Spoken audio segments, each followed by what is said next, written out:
Գյուրջան Կասկադ, հասանելի բնակարաններ 65 ամիս մարման ժամկետով։ Շնորհակալություն։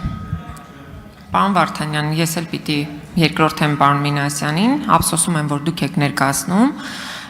բայց այնուամենայնիվ հարցերը պիտի հնչեցնենք։ Ես ուզում եմ հասկանալ անկեղծորեն, դուք ասում եք պետություն պետության ներսում, այդ երբ հասկացաք, որ պետություն կա պետության ներսում։ Այն պահին, երբ որ Սամվել Կարապետյանը Էջմիածնում հայտարարեց, որ ինքը հայ առաքելական Սուրբ եկեղեցին պաշտպանելու է իր ձևերով, այդ ժամանակ հասկացաք։ Առաջին, ասում եք կանխարգելիչ գործողություններ, ազգային անվտանգություն, սպառնալիքներ եւ սպառողների իրավունքներ։ Ես ուզում եմ ձեզանից հետաքրքրվել։ 2024 թվականի պլանը հաստատվել է, գործունեությունը իրականացվել է ՀԵՑ-ի կողմից, վերահսկողությունը իրականացվել է հանձնաժողովի կողմից, հանրային ծառայությունները կարգավորող, որևէ խնդիր չի առաջացել։ 25 թվականի պլանը հաստատվել է ձեռքսեղմումով, ամեն ինչ նորմալ է եղել։ Էս ինչ տեղի ունեցավ այս ընթացքում, որ հիշեցիք, որ հայ ՀԵՑ-ը շատ խախտումներով է աշխատում։ Շորտ եկնիշն է հետաքրքիր։ Զարմանալիորեն նախագծում հələ ՀԵՑ-ի մասին բան գրված չի։ Նախագիծը մի բանի մասին է՝ տալ հնարավորություն խախտումների առկայության պարագայում օպերատիվ միջամտություն իրականացնել։ Ժամանակավոր օպերատիվ միջամտություն։ Նախատեսվել է օրինակ, եթե նախատեսում է հնարավորություն օրինակ օտարելու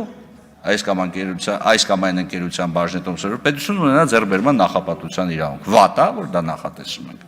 Հիմա կապել Սամվել Կարապետյանի այդ հայտարարության հետ, իմ կարծիքով այնքան էլ ճիշտ չի, որ ժամանակավրեպ է, միանշանակ, այո, համաձայն եմ։ Ընդհանրապես քրիտիկական ենթակառուցվածքները, ել չեմ ուզում ասեմ գույք պարտքի դիմաց, որ հանձնում ենք հատ առ հատ, ձևակերպելով դա որպես օտարերկրյա ներդրում, այն էլ հարցականներ իշխանով օտարերկրյա ներդրում էր։ Այստեղ, այո, հարցեր կար եւ այդ հարցերը ոչ այնքան ինձ է, այդքան որքան բոլորիս, որովհետեւ հասկանալի պետք է լիներ, որ դու եթե ամբողջ քո ինֆրաստրուկտուրան տալիս ես ուրիշին, քո պետության ինքնիշխանության որոշակի սահմանափակումներ այդուհանդերձ դու ես տալիս։ Արձագանք։ Պարոն Վարդանյան, եկեք արձանագրենք, որ ոչ միայն ժամանակավրեպ նախագիծ եք բերել, այլև վատ նախագիծ։ Եվ դա կառավարության տեսակետն է։ Կառավարությունը գրել է, որ թերի է, լրամշակման կարիք ունի։ Հիմա այդ թերի նախագիծը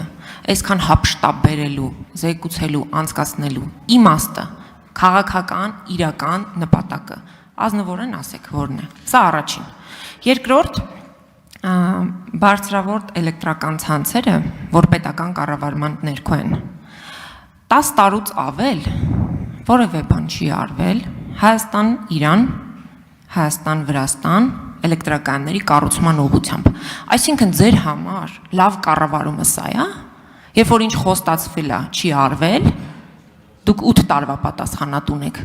Հիմա եկել եք ասում եք, չէ, բայց ամեն դեպքում ՀԵՑ-ը որ լավ չի աշխատում, մենք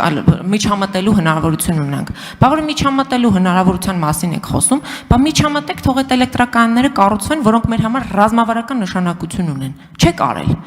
Համ չեք արել, համ վատ նախագիծ եք վերել, համ էլ ասում եք, դե չէ, մենք լավ ենք անում, պիտի անցկացնենք։ Ազնիվ չի, պարոն Վարդանյան։ Շնորհակալություն։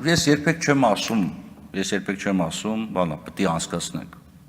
Յուրաքանչյուրը գտնվում է այստեղ սահմանադրության հիման վրա տված երթման տակ եւ առաջնորդում է սեփական խղճը։ Ուզում եք քվեարկեք, ուզում եք մի քվեարկեք։ Սա մեկ։ Եվ բարձրորդ չեք քվեարկում։ Եկա, ինչ էլ ասեմ, ձեր դիրքորոշումը չի փոխվելու։ Ինթոմաս, ոչ խմբակցության դիրքորոշումը։ Բայց որ ասում եք կառավարությունը ասել է վատ նախագիծ է եւ առաջարկել է լրամշակել, կներեք, եւ որ մի նախագիծը առաջինից երկրորդ չի լրամշակվում։ Ու կներեք այն որ նախագծի մեջ կան որոշակի խնդիրներ, որոնք պետք է շտկվել եւ առաջինից երկրորդ ընթերցման ժամանակ դա պետք է արվի, դա նաեւ համատեղ ենք խոսացել։ Մի քանի առաջարկներ կզարմանաք, ես էլ եմ ներկայացրել, հեսա կտեսնեք նիստին հետ գաք եւ սիրով դրանք կներկայացնեմ, որտեղ այո, յուրաքանչյուր նախագիծ դրա համար երկու ընթերցում է նախատեսում, որպեսզի եւ падգամավորներ հնարավորություն ունենան առաջարկներ ներկայացնեն եւ ի հայտ եկած բոլոր խոչընդոտները կարողանանք վերացնել։ Նախագիծը լրամշակվելու է, այո, եւ կառավարության դիրքորոշումն էլ կառավարության ներկայացուցիչը կհնչեցնի, կլսենք։